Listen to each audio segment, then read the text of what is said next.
it's weird because a lot of I think USC, they're good this year, but they're kind of knocking themselves out of the playoffs by In what way? deciding to join a conference where Ohio State and Michigan are dominant every year. Hard About against here. Oregon. I don't think Oregon's really Yeah. that good. I think they're going to drop No. At really home, fast. I think Oregon at home is I mean, tough. I'm just not moved by them at all. I'm just I talking think in that- terms of the future. They're hurting themselves.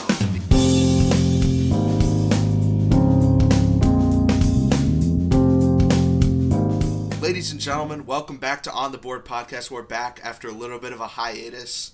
We had some guys moving to college, some people out of town. We couldn't record.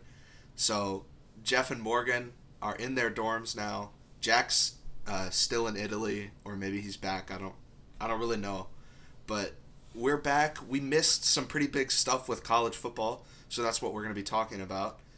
First thing we have on the board is conference realignment and what it means for this season and beyond. So, Jeff, you want to start us off? I know you're partial to Oregon. Right. So the Pac-12 conference, as of now, they have everybody in it, same as last year. But it's gonna for next year, for 2024, it's gonna look a lot different. Oregon's gone, and USC. No, this year USC Oregon and UCLA State. are gone, I think, right? No, Right, so- this is their last year. Oh, my bad. Right. Yeah, So this is the last year for the Pac-12 for all of because- these teams, and Because Arizona State's leaving, Arizona, Utah, all those guys are gone, which is going to set up some pretty big rivalry finales here, especially between teams like USC and Arizona State and Arizona. Those guys are with USC and UCLA playing the Arizona teams. Like, sure, it might not be the most even, but there's history with it, of course. So I know the USC Arizona State game. I'm going to it because I'm at Arizona State. That's going to be a big one, even though Arizona State is probably going to get absolutely blown out because Caleb Williams exists.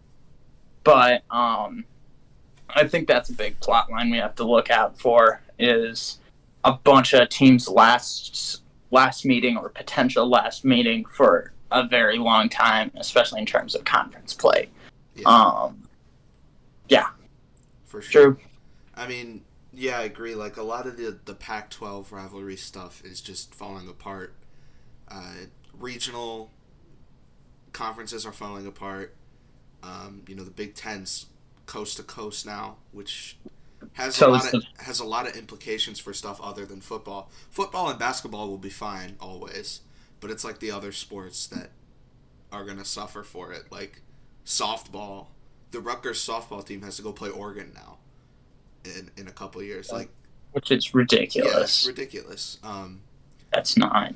And I think Especially- now the especially- Pac-12's dead and the ACC is dead, basically. Right, so the what Pac-12, we have they're to gonna- remember here is that They're gonna these, disband. They only have 4 teams left. right. There's only 4 These- teams left. So these after are this year, student it's gone. athletes. Yeah. These are student athletes too.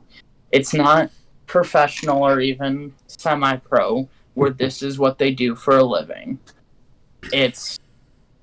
These are student athletes where, for a lot of them, sure, athletics will be the next step, especially for a lot of the football and basketball guys / girls. They'll be heading off into the next step, but their still primary focus, even if it should be the primary focus, theoretically, is studies, and having to travel coast to coast for studies is not good at all. There's a reason why why there were divisions in the first place. It wasn't necessarily because of TV ratings. It was because teams did not have to travel coast to coast, which is now going to have to happen. It's like all these decisions, which obviously they're being made in the name of football, and it all makes sense for football if you really think about it. If you look beyond like the tradition and the rivalries and stuff, it all makes perfect financial sense for football teams. Oh yeah, it's but not for this anything isn't. else. This is purely financially supporting football. Why would you biggest- not join the Big Ten? If they say, "Hey, exactly. we want you in our Well, why are conference," there why would you conferences, not? Why would you not do that? Okay, so let me bring this up, and this is a question that really has been brought up since all of this realignment stuff. is there even a need for conferences anymore? I mean, I don't really see a Yes. point of it. Like Oregon and Washington in the Big Ten, like historically, doesn't make any sense. So I don't even know why there are conferences anymore. Like the SEC they might get bigger. Clemson and Florida State might join. I think And the of SEC course, is the the only ACC one. is kind of dying The out. SEC is the only one doing this right. Because they Yeah, could have they're the they only- could have literally any school they want, but they're keeping it, in their like bottom quadrant of the country. Yeah, which Right, is but I if all feel of these Pacific as much as teams I go hate to a lot the of SEC teams, they're doing it like Drew said. They're doing it in the correct way that I feel is most beneficial to the student athletes, to the coaches, and to the students in the students. Because another thing you have to think about it is fan travel too. Sure, it's less of an importance here, but a lot of the time these fans want to go to it, especially the collegiate students want to go to as many football games of their team as they can. And sure, a lot of that's going to be home games, but there are, with how the conferences were aligned, a lot of the games you could still go to away games if you want to, for instance, like if you want to just go to some quick away games. And I know they're splitting it into semi-conferences, splitting it into divisions, but still, it's kind of ridiculous at this point how far somebody would theoretically have to travel to go to one game in their conference away from their own school. Yeah. It's also Is weird there a because... Sorry, Jeff, you go first. Is there a point for conferences anymore? I mean, at this point, no, but I think conferences are a good thing. If Right. in their traditional sense, they are. Yeah. But right now, I mean, they barely even exist as it stands. And there's also all this shuffling of certain sports being in different conferences. Yeah, that's weird. Like OSU, I think, wrestling is in the Pac-12 or was in the Pac-12. I think they might still be, but for every other sport, for other sports, they're not. So it's like, does it even matter? Like, it really doesn't matter because pretty much every sport can decide, I want to be in this conference for this sport. Basketball and especially the football minors decide, Right. and then everybody else kind of goes along with it. Yeah, essentially. Yeah. But I mean, I was just thinking, like, it's weird because a lot of, like, I think USC, they're good this year, but they're kind of knocking themselves out of the playoffs by deciding. In what way? By deciding to join a conference where Ohio State and Michigan are dominant every year. Iowa's always tough to beat. Like, Penn State's always there. You're putting yourself in a way more difficult situation when, with the expanded college football playoff, you could just breeze through the Pac-12 and make the playoffs. Yeah, because the only competition in the Pac-12 right now is maybe if you stretch it, Oregon or U of A. Like, no, there's No, three not U of teams. A. It's probably Washington, Oregon, and USC. Yeah, that's it. But then it's like Washington and Oregon, and then USC. And Washington and Oregon are just far behind. Yeah. I don't know about that. I don't think there's a Yeah, threat USC from is the top USC to 5 team this Washington. year. It's not. I don't think so. I think they're criminally underrating Washington and Oregon. I'm just And I talking think in that- terms of the future. They're hurting themselves because they're now in a conference with Ohio State and Michigan. The Big Ten has historically not been a great conference. You've mentioned Iowa. Nobody's really concerned I'm not about saying they're Iowa. a top team. I'm saying they're a tough beat. And if you lose to Iowa, then that hurts your case. Yeah. Like I don't think USC would let's lose. say December they go to Iowa and they lose, and it's like a 10-3 game because that's just what Iowa does. Is they play 1940s football. That looks horrible for USC. Right. And then I'm not sure if USC would And then let's lose say that, they go though. up to Michigan State and it's a blizzard, and they lose to a weak Michigan State team because there's a foot of snow on the ground. That hurts. I mean, Right, that's the other thing is that these teams from the Pac-12, a lot of them haven't, or aren't as experienced in playing in these harsher, especially colder weather conditions. Arizona State, and sure. they practice. They same thing practice with all USC. year Same thing with in U of A. Yeah, But it's what not they, even they that, it's not even that the players aren't experienced because they come from all around the country when yeah, you get to this oh yeah, level of football. But it's that they practice, they do all their camp, and in it's like yeah, 85 degrees, it's sunny, it's pleasant in California, and then you yeah, go up to Michigan in December. This is the biggest game of the year, and it's like -10, and now you're in the big Right. house. You can't feel your hands, and you've never played in this what are you before. gonna do? It's all over. Well, and I mean, it's the same thing for the NFL. I mean, really, like the field conditions, if you will, it makes for a Hmm. big difference with some of these teams. It's a big difference when Miami goes up to Buffalo middle of December in a blizzard like they did this past year. It's a big Yeah. difference when Buffalo goes down to Miami, 100-degree weather, It's less baking of, in the I sun. think it's less of I a mean, it's difference to go down in the than it is NFL. no, it's less of a difference to go south and get warmer than it is to come north and get colder. Yeah, I think that At probably the two so, but I extremes, don't think you can. it's different. Right, right. But yeah. I don't think you can underestimate Yeah. playing in just the heat. Well, Oh yeah, I mean, I'm not absolutely. saying it's going to be weird playing in 80-degree weather in December for the Michigan players, but I'm saying Right, it's just going to be less difficult to do that. right. So they're just hurting themselves in that sense. But, Yeah, whatever. I don't know why they had to leave. I mean, I don't. I mean, the Big Ten has I like would have just 16 kept teams there. now. The Big 12 has like 15 teams. yeah. The numbers It's just are so odd. arbitrary It's so at this odd. point.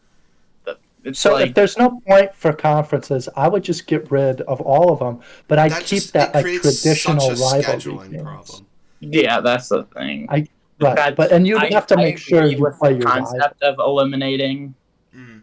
conferences. I mean, it makes no sense in terms of actual like what they were originally meant to do in terms of oh yeah these are segregated into region because that's a good idea. That's what most sports follow. Yeah. But I mean, think at about this like point, it's just Oklahoma. be a scheduling issue Yeah. as opposed to a geographical issue. Scheduling is going to get so interesting because like Oklahoma and Oklahoma State, they have to try and get themselves on each other's calendar every year. But it's not going to happen I don't think because it's going to happen. it's not going to This year's happen going to be the because it last can't because the Veterans SEC's Battle. scheduling is so strange, and they're going to end up Oklahoma's hurting themselves badly too 100%. because not 100%. they're Texas will be why fine. would you ever move to the SEC if you're a team trying to compete? I get Yeah. it. If you're a Especially smaller Oklahoma. team, like when Mizzou did it, it made sense because Mizzou's not a powerhouse in football. But like Oklahoma, they're trying to win. In the past, they've had success. Why are they moving to a conference where they're gonna lose 4 games a year just because they're playing Auburn and Bama and LSU every year? And It doesn't make sense to me. the thing about all this is that there's been I think the Pac-12 has been such a as somebody who's an avid Pac-12 follower because I go to Arizona State, you too Jeff because you follow Oregon. The Pac-12 is just going extremely strangely in total. The 3-team deal with Arizona State, and Utah that was really weird. There was a lot of supposed shenaniganery involved with the director of athletics wanting of Arizona State having influences in the Big 12. It's been just a complete mess, and I want you guys to pipe in here. Is there do you think at this point in specifically college football here that there needs to be some further step ups where somebody there needs to be a higher ups kind of thing to programs that you can't move here because it's just unreasonable? Is that a feasible thing that could happen? In a perfect world, yeah, But think about the only thing that matters to college athletics it's money. is basketball money and football money. Yeah. So And rightfully so. those are the two sports Yeah, that can I mean, afford to do it it. makes So sense. they do it So that's what's gonna in get you terms the of money. football and basketball. So from Baseball a business isn't gonna standpoint, it makes perfect sense. From a Yeah, from a 'cause sporting baseball isn't gonna standpoint, get it's that really money. stupid. Yeah, because baseball doesn't get you that money. Wrestling, swimming, lacrosse, none of that gets you the football. If you're not like Vanderbilt or like Ole Miss or one of those top baseball programs, you're generally losing money because college baseball is just not that popular. Yeah, it has a following, like it has a large following, but it's just not that. Yeah, mainstream no popular. average. It's not a mainstream college sport. No average Joe turns in to a college baseball game on purpose. The average person could tell you that Georgia won the CFP, but the average person could not tell you that the LSU won the World Series, probably. The College World Series. Yeah, right. Probably. Because the football and basketball, they bring in the most money. So, I mean, rightfully so, they're going to get that sort of leverage over all the other ones. I mean, yeah, I'm saying from a business point it makes sense. But I think college athletics it shouldn't really all be about the business. Because they already make enough. Yeah. They get, a lot of the public universities get state funding for athletics programs. Like, they don't need more money. And that's the thing where it really toes the line between doing what's best for your student athletes and then doing what's best for money for the university. You know what I mean? Like, that's always been an issue, and I think it always will be an issue the football teams and stuff like keep their own money that they make, so it doesn't even go to the university. Exactly. It doesn't go to the university. It's all about the program. Some of it does, but a very small part of it. Yeah. And that's more of the it's a tiny fund actually that goes back into it. And I mean that's why BYU has like a $40 million facility. It's not that that's why you see these big schools like it's not like these big schools like, big football schools like Bama. They don't necessarily, no disrespect to any Bama people there. I'm sure you guys are really smart students, but they're not known for their educational programs at all. That's not their thing. Same thing with Arizona State, other than the journalism school here is known really well, but a lot of the other stuff it's known as, a party school or a sports school. Like, not even a sports school. They kind of suck at everything. Well, hold on, but there's perks. Hey, we're a top 10, top 5 wrestling team. Actually, top 10, but bordering on top 5. Okay. There's perks to your football and basketball schools having success, though. When you talk about they're bringing, well, hold on, but they're bringing in so much money. It's a win for the university. I mean, when Loyola went to the Final Four for men's basketball, that's just such a different thing. It's such a big thing. You're bringing in all these other people that want to go to the school, and the success of either basketball or football, because probably the two biggest sports in the country, you're getting more people hooked on to your university. Oh yeah, I am not denying that. That is a huge draw. That's why, obviously, those sports schools, those big sports schools that you've known for being sports schools, have huge enrollments, ginormous. Well, it's a two-way thing, because the reason they have so much money to be a good sports school is because they have a huge enrollment. But it feeds. It's like a loop. It's a self-feeding the more students loop. you have, the more money you have for sports, and the more money you have for sports, the better you are, and the better you are, the more name recognition you have. So the more people think of you when they say, "What college do I want to go to?" 100%. I mean, it's simple as that. I think we're all kind of in agreement that it's a little stupid on the sporting side to do all this stuff. It doesn't even make sense. Yeah. I think everything's been said that can't be said about this. I think the general consensus is that it's really dumb amongst like the general public anyway.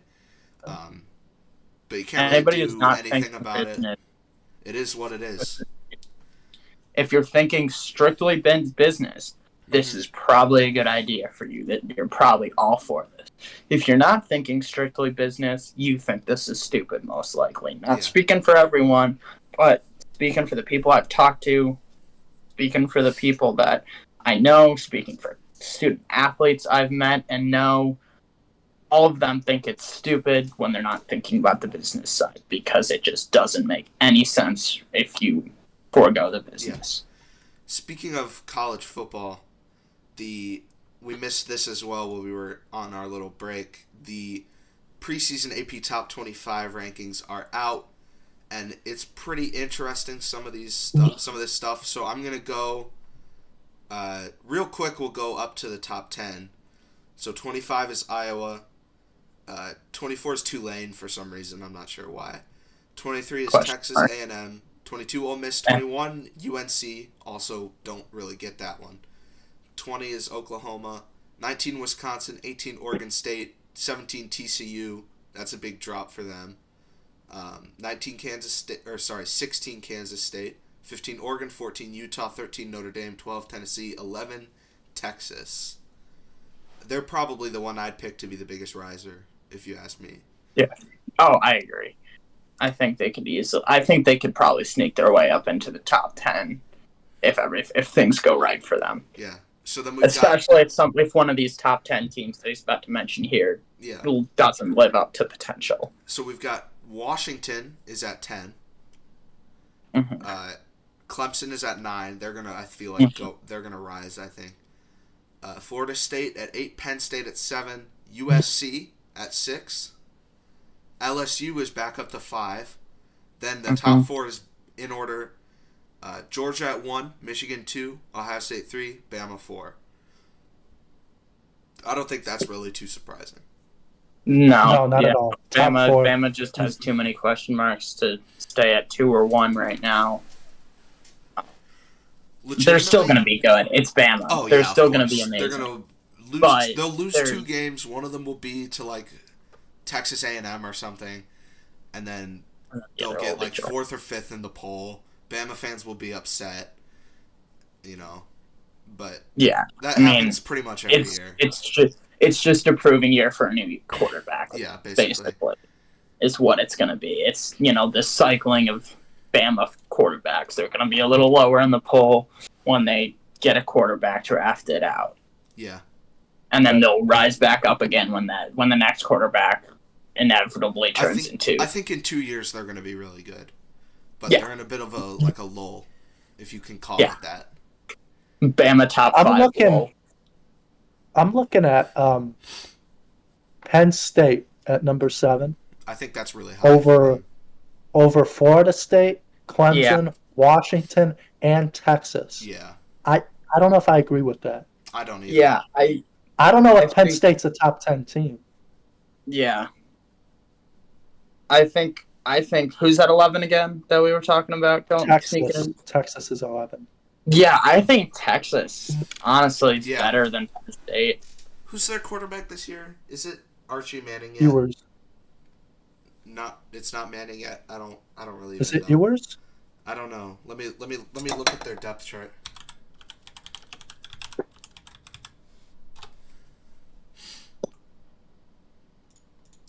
Watch Archie Manning. I mean, Michigan, I think, is the team to watch. I think that they're my favorite to win the national championship. Michigan. Yeah, I think that they're going to jump Georgia in the if you look at their schedule, spot. There's legitimately a world where they go 12-0. Oh, yeah. I looked definitely. at their schedule, I think, the other day when I was just browsing through everybody's. Yeah. And I have it up here. So, week 1, East Carolina, that's an easy win. Yeah, dub. That's in Ann Arbor. Then they have UNLV in Ann Arbor, that's a win. Dub. Then they have Bowling Green in Ann Arbor, that's a win. Then they have Rutgers at Ann Arbor, and that's a win. Dub. Then they get Nebraska away. That's a dub. I think that's Minnesota away, that's a dub. Indiana in Ann Arbor, that's a dub. And then here's where the schedule gets difficult. So, at that point, we're assuming they're 1, 2, 3, 4, 5, 6. They're 7-0 going into the Michigan State game, and this is in Lansing, so it's away. Okay. I'll take care of it. I think Michigan State's going to lose this. I think, but it's going to be their first. It's going to be a tough one. It'll be their first tough game. Yeah. Michigan takes it. And then they've got Purdue. That's a win, so they're 9-0 at this point. And then they've got Penn State here. So depending on how this season plays out, it's in Pennsylvania. Oh. According to our predictions here, Penn State is probably going to slip out of the top 10. Yeah. And I take Michigan above them, but Penn State always seems to pull out magical moments out of their butt. So It's still a tough game for Michigan, though. It is. On It the really road, is. no matter what. That's a tough place to play. It's at noon though, so they're not getting the whiteout game. Okay. Which is good for Michigan. But that'll be a huge game. That's on Fox, so that's going to get a lot. I think of they attention. handle Ohio State too. Penn State is legitimately the one I think where they slip if they're going to lose a game. Michigan, Yeah, not Ohio State. They're going to be locked in, and then they're going to beat Maryland, and then they get Ohio State in Ann Arbor, which I think they're going to win. I think they handle Ohio State. Yeah. I think they handle Ohio State pretty easily. Yeah. They're going to be locked in hard against Ohio State. So then you're looking at like 12-0, 11-1. That's the one. You're pretty much the one seed unless Georgia comes back and they're the far and away the best Who's team their in the nation. quarterback this year? Who's Georgia's quarterback? I have no clue. It doesn't really matter. What do we think about the Pac-12? Washington, Oregon, and USC. It's really stupid because USC is going to win easily. Yeah, you think make so? The playoff, I think my playoff is probably not in any particular order. It's probably Michigan, Ohio State, USC, Georgia. I can't argue with that. I feel like I Jeff, don't want to be boring baby boy, but I agree with that. I could see some other teams sneaking, but I think that's my pick if I had to put money on it. There's a world where Georgia's not good. There is a world where Georgia's not good. It might be the real one. Yeah. It could be. It could be. I don't really know. I don't know why. So Michigan and Ohio State both make it. I find that hard to believe. I think they have to. Because let me pull up Ohio State's schedules here. Ohio State. Looking at it just blindly, I think Alabama takes out Georgia, and you've got Michigan. I think USC, and then maybe somebody like Washington or Clemson. This SEC year is going to be one of those years where it's like a 2-loss team winning the SEC. Just because it's going to be... They're just going to beat up on each other, really. Okay. Yeah. So, Ohio State, their schedule is almost easier than Michigan's. That's it. So they have Indiana away. That's a win. Youngstown State, which is an easy win. Who? Exactly. I think they're almost a D2 school. Western Kentucky. That's 3-0. Win. Notre Dame. That's 4-0. Yeah. That's in South Bend. They play Notre Dame? That could be an upset. That's in South Bend. Notre Dame and South Bend, yeah. That's a night game. They played them close last year. Yeah. So they're playing a nationally televised game in South Bend, so that could be where they slip. Maryland, Purdue, 2 wins. Penn State, probably a win because they get them in Columbus. Wisconsin, Rutgers, that's a win. Michigan State, that's usually a win for them. Minnesota, that's a win. And then they have Michigan, so they could finish 10-2. Yeah. What? Or even they're playing. They could be 12-0. They could be 9-3. I don't know. Yeah. I think Notre Dame 11-1 is also a realistic possibility. And they lose against Michigan for sure. Yeah. Who's carrying the Notre Dame? 12-0 isn't going to happen. I'm pretty sure it'll be 10-2, but I could see 9-3 if something bad happens. Yeah. And I can definitely see a world where 11-1. That offense is just going to be electric because they have the best receiver in the nation, and it's not even close. Yeah. Yeah, it'll just be defense basically, and. Well, here's the scenario, right? It's Ohio State Michigan goes 12-0. They win the Big Ten. They're the number 1 seed. Mm-hmm. Ohio State goes 11-1. Their only losses to Michigan. And 2 or 3. I mean, the poll looks at that really favorably. The selection committee does. So I'm not going to predict their seeding, but that's the 2 best teams in the nation.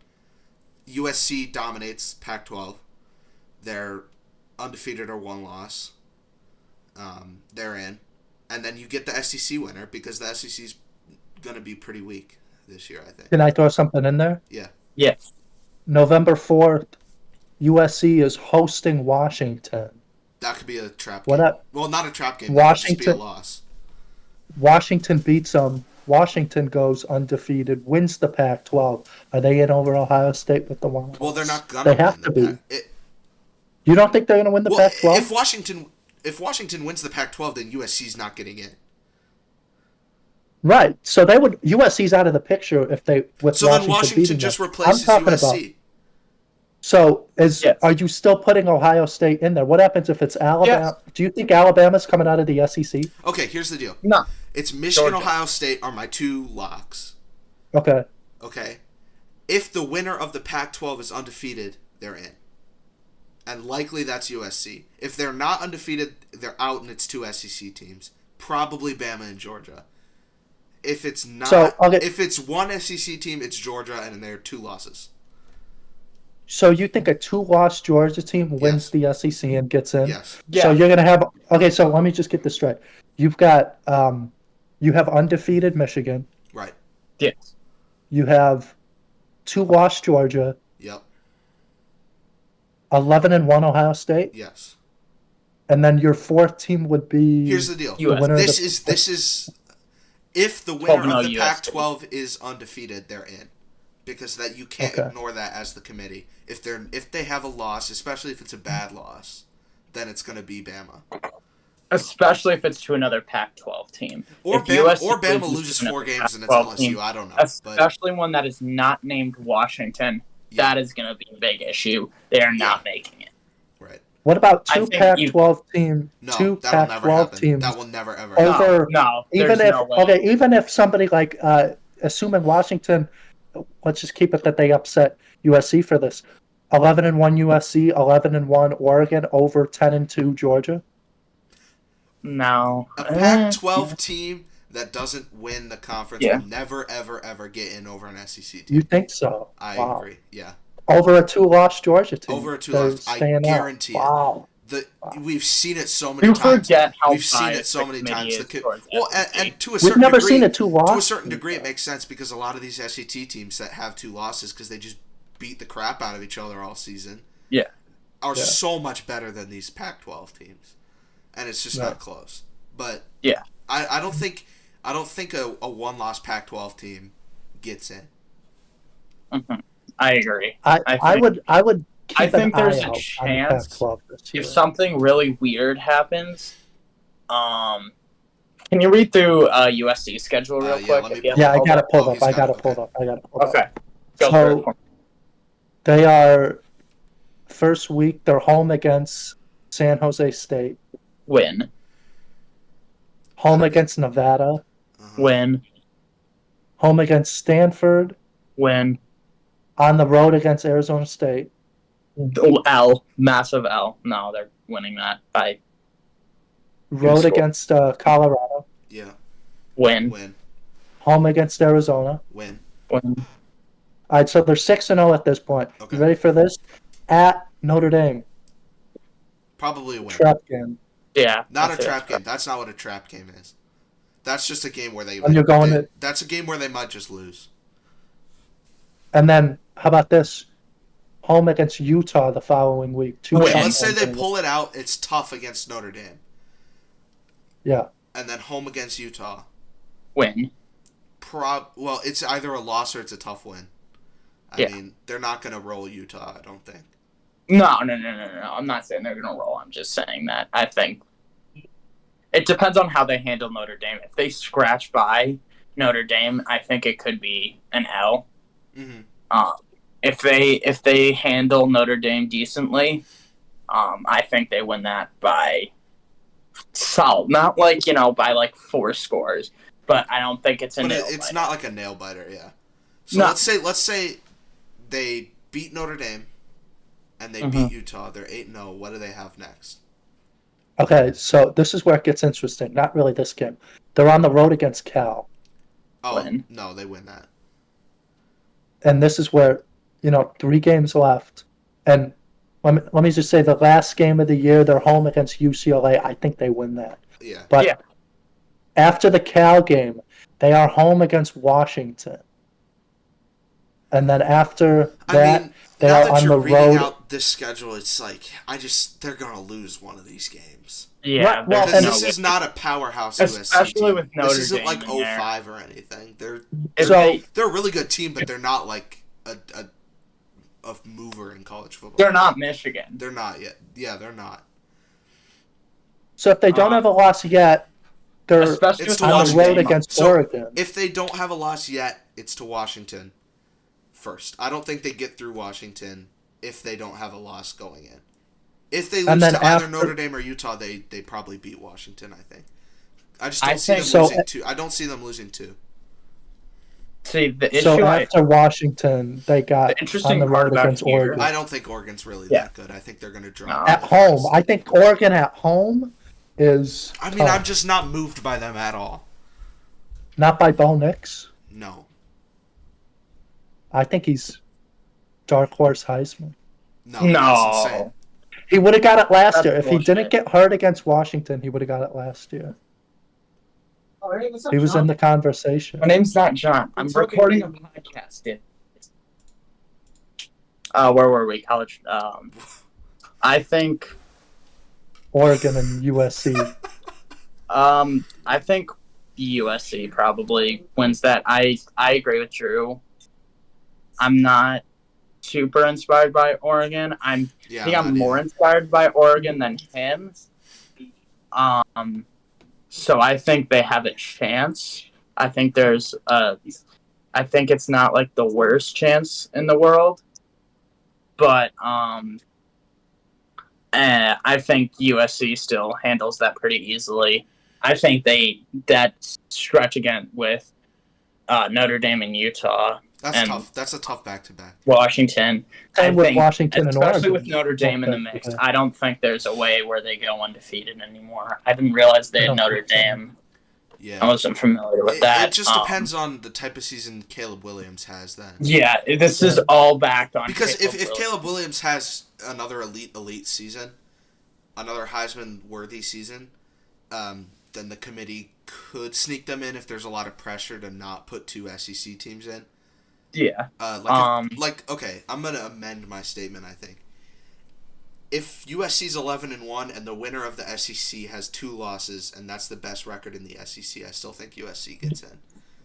I just don't think there's a world where 2 2-loss teams make it. Yeah. Oh, 100%. There would be so much fire on the committee if they put in 2 2-loss teams. So can I ask you this question? Yeah, go ahead. If we want to go to Heisman now. No, hold on. I know you let said let Jeff Okay. cook here. Yeah. With the Pac-12, Right. assuming the SEC winner has 2 losses, which again could happen, could 100%. Especially because happen. LSU is so strong again, and Texas Right, is strong. Georgia and Alabama. Does a 1-loss Pac-12 team, somebody like USC, let's say they beat Notre Dame, they go to Notre Dame, they beat Notre Dame, they beat Utah, they beat Washington, they beat Oregon, so they beat all 4 of those teams, but it's maybe they it's a trip bad up on the loss. road Yeah. somewhere. Yeah, are they in? I say you have I feel to. like I it don't think you depends put a how bad the 2-loss loss team is. in. If they go to like Cal and they just get mollywopped, I don't think they can get in.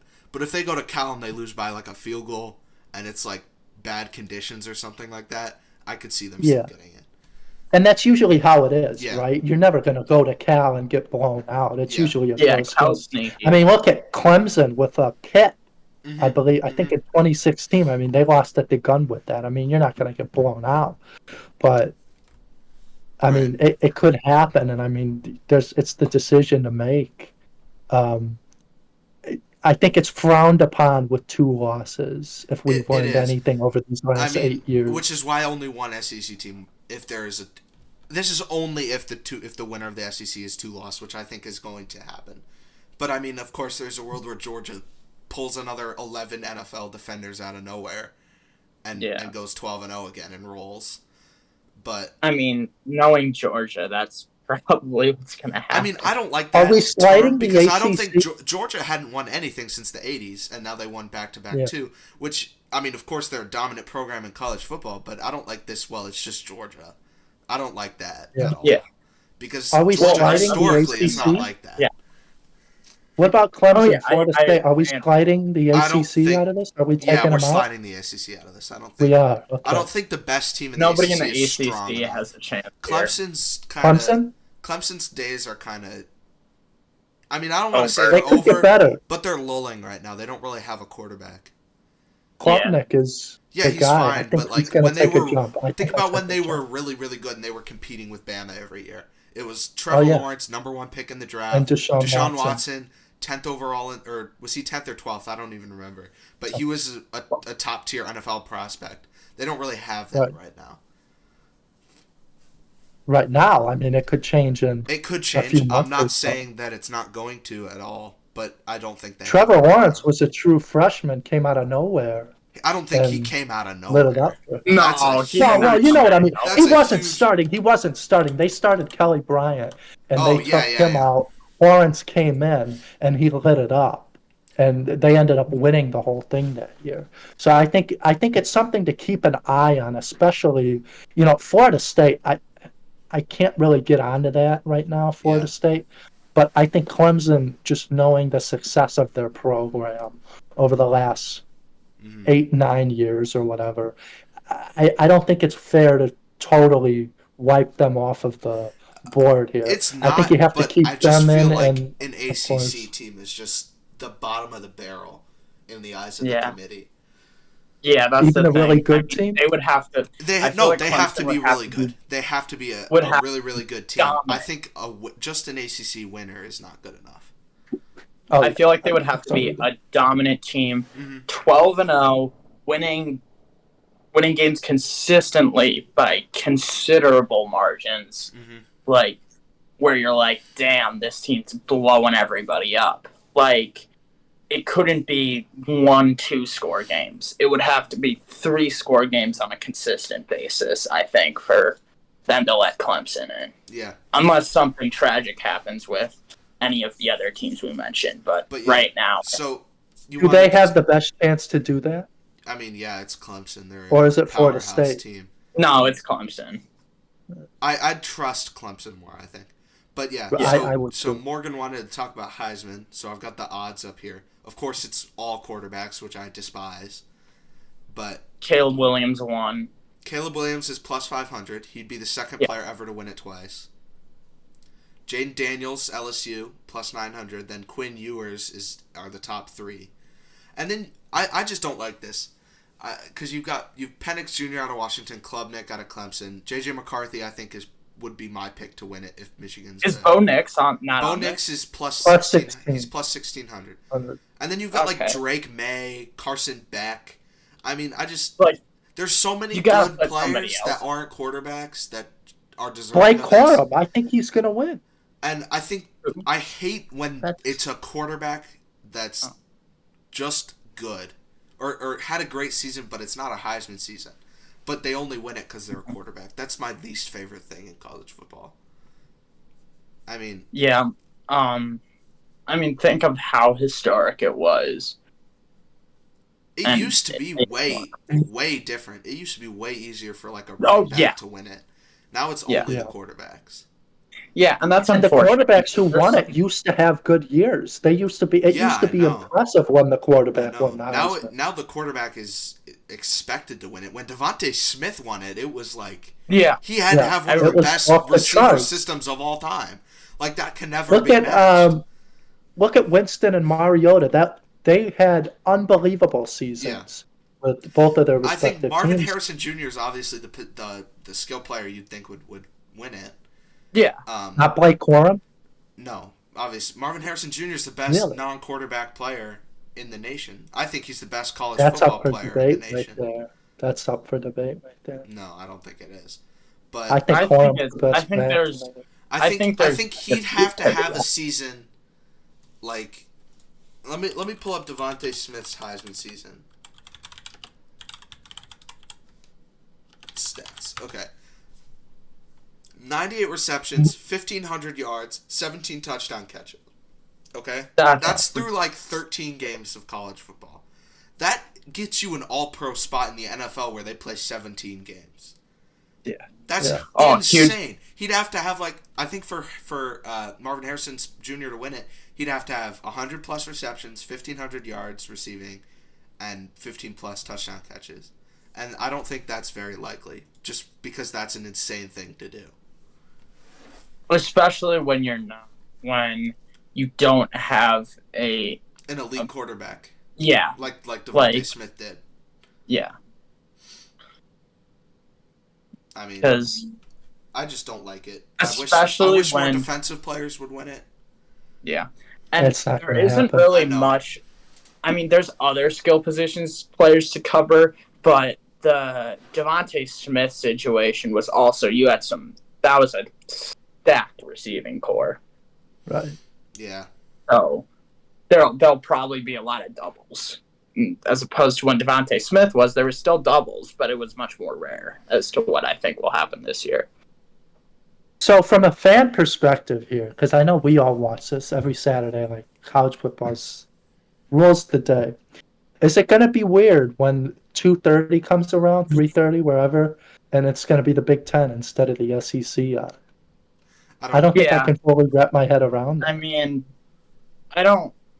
mean, I'm kind of indifferent. Football's football for me. Yeah, Like, I don't think it matters. I think it's going to be a lot different. The only thing it'll be strange seeing Michigan and Michigan State. I don't even know. I'm just naming a random matchup on instead of Alabama, Georgia. But it doesn't matter to me as much because I don't like religiously follow the big teams because I don't really, beyond a general sense of the sport, I don't care about them at all. I like Cincinnati. They're a group of 5 school until just this year. So like, when they'd come on, it would be good. Like, cause I live in Chicago, they're not going to be on TV every week. Yeah. Even sometimes. Same thing with me in Arizona State. I mean, whenever nobody cared about nobody cared about the AAC at all. People still don't care about the AAC. Right, but I mean, I think it will be a little weird. I don't think it matters. It only matters for diehards who are like. Oh, none of it matters, but I mean, it's just going to be weird. It only matters you're putting on like diehards, where it's like every Saturday they sit down at 2:30 with a beer and watch Georgia, like. Well, and they'll still be playing at 2:30, but my point is that you're not going to get the Nessler-Danielson call for like Georgia and like Mississippi State or something. You're going to get the Nessler-Danielson call for Ohio State, Indiana or something like that. I don't know. It's going to take a while to wrap my head around. I don't think that's a bad thing. Oh, it's not. I don't think it is. Big Ten football is still really good. Yeah, right. It's not like I think the difference between the SEC and the Big Ten right now is that the quality of the SEC teams at the bottom of the conference is way higher than the Big Ten. Yeah. Right. The worst SEC school is way better than the worst Big Ten school. Who is the worst SEC school right now? The worst Big Ten is Rutgers by Vanderbilt. Well, yes. And the worst football school is Vanderbilt, for sure. Yeah. And I think Vanderbilt Vandy's going to be good this year. smacks Rutgers. Yeah. I don't think that's even close. Well, Vandy's the worst. Vandy's the worst SEC team, is what you're saying, right? Yeah. Okay, and yes. Okay, in football. Obviously, they're a baseball powerhouse, but yes, I thought you were saying in general. I was like, no. In general, I don't even know who it would be. Like, just who's overall the lowest ranked. Yeah, I would guess out of the 4 big conferences. Maybe. No, because Mississippi's good at baseball. Okay. I mean, it would be somebody. Maybe it's Florida. I don't know. It doesn't matter. It might be. But yeah. I think the Big Ten. I mean, this is just a slight touch on realignment again. The Big Ten, as a conference, also are really patting themselves up because the SEC. I think there's an argument to be made right now that the Big Ten is better than the SEC in terms of the top teams. Yeah. I mean, I think Michigan's better than every other team. Yeah. I mean, not just in that sense. I mean, just now they've got USC, they've got Oregon, they've got Washington. With USC. Coming in the next couple of years, they're top-loading their conference, which is good for them. Yeah. So with the Pac-12 this year, I'm looking at it from 3 teams, really, and I'm throwing Utah out of that 3 teams. I mean, Utah's not going to win nothing, but they'll make people lose. Yeah. Right. They're not. But I don't think they're a threat to win the Pac-12. No. They're just a threat in general. I think that it's a two-team race. They'll ruin your season, basically. I think it's a 2-team race that could possibly win. I think it's Washington and USC. I think USC still clears. But I think it'll be close. I mean, relatively close between those two. There's a nightmare scenario for USC where they lose to like Notre Dame, and then Yeah. they're like, okay, we need a rebound game, and Utah's having an okay year, and they come and they punch them in the mouth and end their season basically.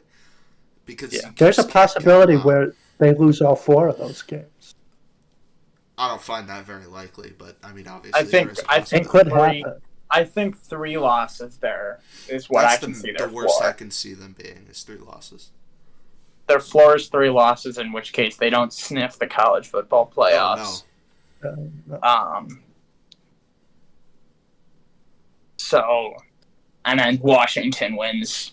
And in that case, the Washington would win the Pac-12, and I still don't see, unless if they go 12-0, then I think if Washington somehow goes 12-0, then they probably make the playoffs. I wouldn't be surprised if they do. I'd keep my eye out on that conference. Oh yeah, so would I. Pac-12. I'd Keeping my everybody eye out listening on would it. watch. yeah. I'd watch Washington as a team, a sneaky team to come up. I don't think it's a huge % chance, but I think out of the teams that people are watching as upset alerts for upsetting conferences, Washington has to be the number 1 priority on that list. Yeah, I agree. So, thank you for watching this episode of On the Board. It's a little shorter, but we just wanted to get something out there for you guys.